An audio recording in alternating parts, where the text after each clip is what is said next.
கிருஷ்ணகிரி வருவாய் கோட்டாட்சியர் அலுவலகத்தில் சாலையோர கட்சி கொடிக்கம்பம் அகற்றுவது மற்றும் கட்சி தலைவர்களின் சிலைகளை மறைப்பது தொடர்பான ஆலோசனைக் கூட்டத்தில் பொது இடங்களில் கட்சி கொடிக்கம்பங்கள் அமைக்க தடை விதிக்கப்பட்டுள்ளதாக வருவாய் கோட்டாட்சியர் குறிப்பிட்டார். கிருஷ்ணகிரி வருவாய் கோட்டாட்சியர் அலுவலகத்தில் இந்திய தேர்தல் ஆணையத்தின் உத்தரவின் பெயரில் பொது இடங்களில் அரசியல் கட்சிகளின் கொடிக்கம்பம் அகற்றுவது மற்றும் கட்சி தலைவர்களின் சிலைகளை மறைப்பது தொடர்பான ஆலோசனைக் கூட்டம் நடத்தப்பட்டது. கிருஷ்ணகிரி வருவாய் கோட்டாட்சியர் ஷாஜகான் தலைமையில் நடைபெற்ற இக்கூட்டத்திற்கு காவல்துறை கண்காணிப்பாளர்களான முரளி, முத்துகிருஷ்ணன், சீனிவாசன் ஆகியோர் முன்னிலை வகித்தனர். இக்கூட்டத்தில் இந்திய தேர்தல் ஆணையத்தின் உத்தரவின் பெயரில் கிருஷ்ணகிரி மாவட்டத்தில் வருகின்ற சட்டமன்ற தேர்தலை அசம்பாவிதங்கள் இன்றி நடத்திட அரசியல் கட்சியினரின் பங்கு முக்கியமானதாக இருப்பதால் பொது இடங்களில் வைத்துள்ள அரசியல் கட்சிகளின் கொடி கம்பங்களை அகற்றிட வேண்டும்.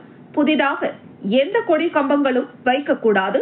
மேலும் அவரவர் சொந்த நிலத்தில் கூட கொடி கம்பங்கள் அமைக்க அதற்கான அனுமதி பெற வேண்டும். இதேபோல அரசியல் கட்சி தலைவர்களின் சிலைகளை துணிகள் கொண்டு மறைப்பதற்கு அரசியல் கட்சியினர் உரிய ஒத்துழைப்பு அளிக்க வேண்டும்.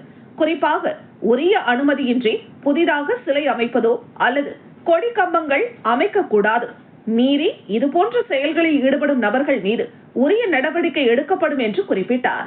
அப்போது காங்கிரஸ் கட்சியின் நகர தலைவர் லலித் ஆண்டனி, தேசிய மக்கள் கட்சியின் மாவட்ட தலைவர் சந்திரமோகன், அதிமுக நகர செயலாளர் கேசவன், விடுதலை சிறுத்தை கட்சியின் நகர செயலாளர் ஆலப்பட்டி ரமேஷ், திமுகவை சேர்ந்த கோவிந்தசாமி உள்ளிட்ட அனைத்து அங்கீகரிக்கப்பட்ட அரசியல் கட்சிகளை சேர்ந்தவர்கள் மட்டுமின்றி வட்டாட்சியர் ரமேஷ், வட்டார வளர்ச்சி அலுவலர்களான உமாசங்கர், சரவணன், கண்ணாத்தாள் உள்ளிட்ட பலர் கலந்து கொண்டனர்.